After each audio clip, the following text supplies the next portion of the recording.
Hello, my name's Ness. I work with an organisation called Heritage Corner. We're a small arts organisation in Leeds, and we combine creativity with historical information to convey an anti-racist message.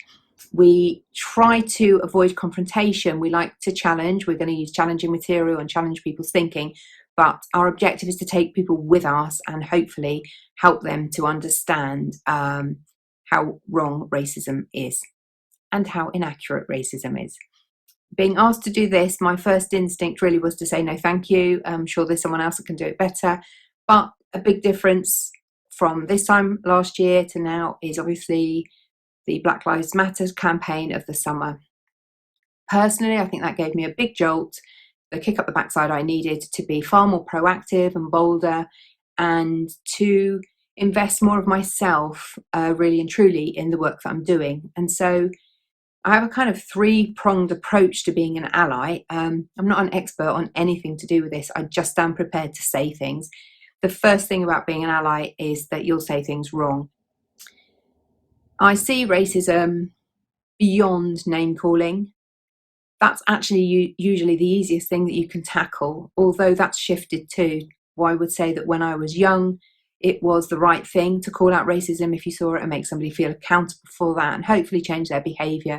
But over the intervening decades, that has shifted, and that's how racism, structural and institutional racism works. It subtly manoeuvres people, and before this summer, I would have said actually calling out racism was seen as something bad form because you made that other person feel uncomfortable. That's how effective structural racism is. It's not new. It's been around hundreds of years. It was written, for goodness sake, by really powerful white Europeans. Ultimately, if you're going to go to kidnap, enslave, then later colonize, you're going to need some really strong justification for that behavior. And that is what racism is. So the stereotypes today still damaging people of color have their origins in that system. It can't be right, can it, that we carry on letting people of colour be overrepresented in the prison system, not doing as well in education, overrepresented with mental health needs, certain people of colour, more women dying in childbirth, so the life chances of someone who lives next door to me are less than mine if their skin is darker than mine. We've got to see racism for the most ridiculous system that it is, and we've got to see that it was invented and created, and that we're carrying the baton of that legacy. Once you see that, I think you can see that you can actually unpick it. It won't be easy. It's a challenge, but we should all be up for that challenge. So the first thing is to explore the plethora of online articles, TV programs, books. We've got so much information out there. We don't want to be asking people of colour that we know to help us because ultimately they already have the burden of racism and everyday life.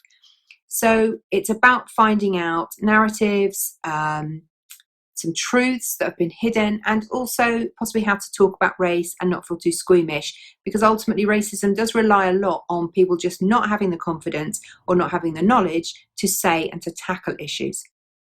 Secondly is some internal work, because actually tackling racism can be really challenging. It's actually most straightforward if it's somebody who says a name to somebody and you challenge that behaviour, and if you don't have a connection with that person, that's fine, you can take that on. But when it's your boss, or when it's a really close friend or someone in your family and they have a belief system that you really want to challenge, that is hard. You need to develop skills internally to know that you're going to be okay with it, and ultimately as well, you need to be okay to take risks and accept that you'll make mistakes, because how could I possibly be speaking up about something that I don't experience and not make mistakes within that? If a man's sticking up for me in terms of sexism and kind of blunders his way around it, I'd still rather he stood up and said something, and then I could help him make his language more sophisticated or appropriate later. So it's about resilience. It's about understanding that you will have some white fragility if you've grown up in a white environment. Even if you don't want to be part of that racist white environment, it is the way that you've existed. So for me, I read Robin DiAngelo last year and thought that's great. And this year I read Leah F. Sard's book, White Supremacy, and I was really challenged just by the title. And I did fall into that trap of thinking, you can't call me that. That's the Ku Klux Klan. I'm a good person.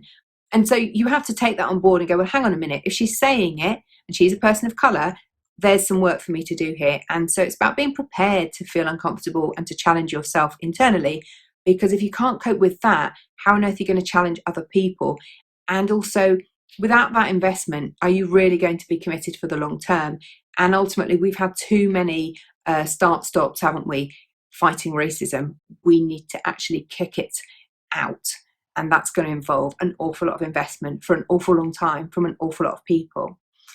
Leads me to point 3. Actually, this may sound odd, but make notes, because you're not going to remember all this new information. And one of the key things that I've done is make notes on useful phrases, because when you go to tackle something in an awkward situation, something racist, I find it really, really challenging. It's hard work. The blood starts to pound in my ears. I start to panic. I've learned some phrases that buy me time, that just give me a little bit of space so I can think, okay, what is it that I think is going to work best here? What do I want to say? Because for me, the worst thing, if I want to see myself as an ally, is when I don't speak up and therefore my silence condones racism. I do not want to be that person.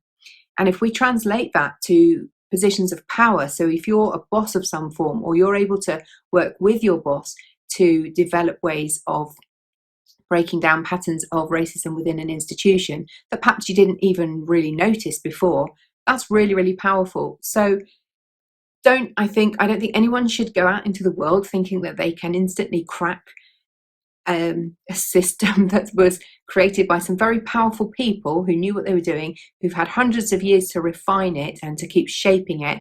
And there are people with a total vested interest in racism continuing. And so we have got quite a powerful thing to have to break apart here.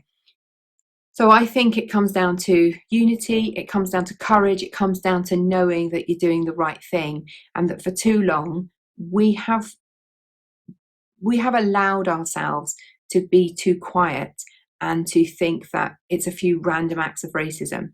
And just because in the main it's not about running from skinheads anymore like it was in my day, certainly doesn't mean that it's gone. It's just morphed into a more insidious and subtle form. So for me, being an ally means being available, it means being relied upon, it means sticking with what I've said I'm going to do, and knowing that sometimes I'm going to fall out with people, sometimes I will lose friends, and sometimes I won't like it.